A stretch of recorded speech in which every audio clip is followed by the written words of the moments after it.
Bienvenue dans cette vidéo qui traitera du deuxième thème du programme d'histoire de quatrième, l'Europe et le monde au XIXe siècle. Ici, nous aborderons le chapitre sur la révolution industrielle en Europe et notamment les débuts de l'industrialisation.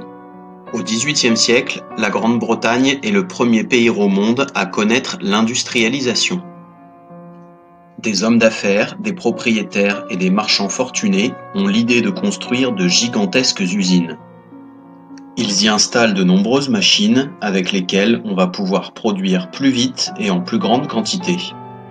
Le perfectionnement de la machine à vapeur par James Watt représente un progrès technologique majeur. Cette machine à vapeur sera au cœur de la révolution industrielle.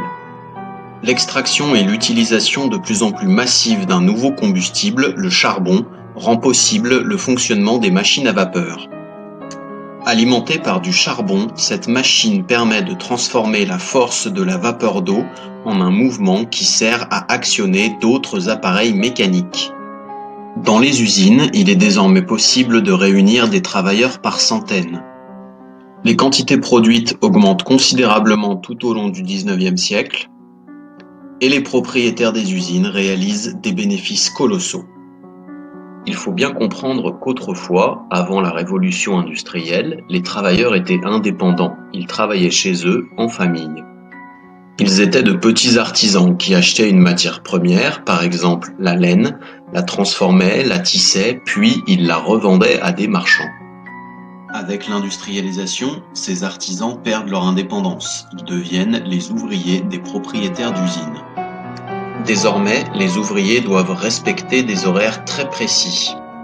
Les journées sont longues et le travail est terriblement physique. Les ouvriers doivent suivre la cadence infernale imposée par les machines et par la direction de l'usine. Il faut également supporter des conditions de travail extrêmes puisqu'il n'y a aucune règle d'hygiène ni de sécurité.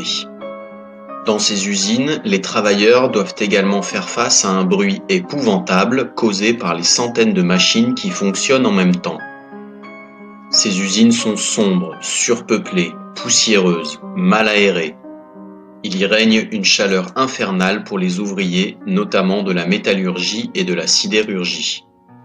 Petit à petit, les villes se couvrent d'industries. Mais par souci de commodité, elles s'installent également à proximité des mines de charbon. Un immense exode rural se produit à travers l'ensemble de l'Europe. L'urbanisation de l'Europe s'accélère et ces populations venues des campagnes ont parfois du mal à se loger. Avec l'industrialisation, de modestes bourgades se transforment en de véritables agglomérations. Les paysages des villes changent. La gare, les cheminées et les fumées des usines font désormais partie du quotidien. Les ouvriers se regroupent dans des quartiers, parfois insalubres, à la périphérie des villes, à proximité des usines. L'intérieur est modeste, on s'entasse à plusieurs dans de petits logements avec le strict nécessaire. Souvent, la même pièce sert à la fois de cuisine, de salle de bain et de chambre à coucher pour toute la famille. Les quartiers bourgeois, eux, sont bien différents. Situés au centre des villes, ces quartiers bourgeois regroupent des immeubles bien plus récents, imposants, qui étalent la richesse de leurs propriétaires. Les rues y sont aussi plus larges, ce qui facilite la circulation de l'air et garantit une bien meilleure hygiène. L'intérieur des appartements bourgeois est aussi plus vaste, plus décoré, en un mot, plus riche. Cette bourgeoisie, qui s'enrichit grâce à l'industrialisation, a le temps d'avoir de nombreux loisirs, par exemple aller au théâtre ou bien encore participer à de somptueux bals. Cette révolution industrielle est également une révolution dans les transports. La locomotive à vapeur permet d'aller plus loin, plus vite. Au fur et à mesure du XIXe siècle, l'Europe se couvre de milliers de kilomètres de lignes de chemin de fer.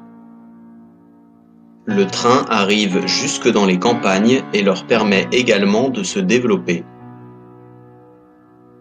Mais cette révolution industrielle ne sera pas la première, et d'autres transformations majeures se profilent à l'aube du XXe siècle.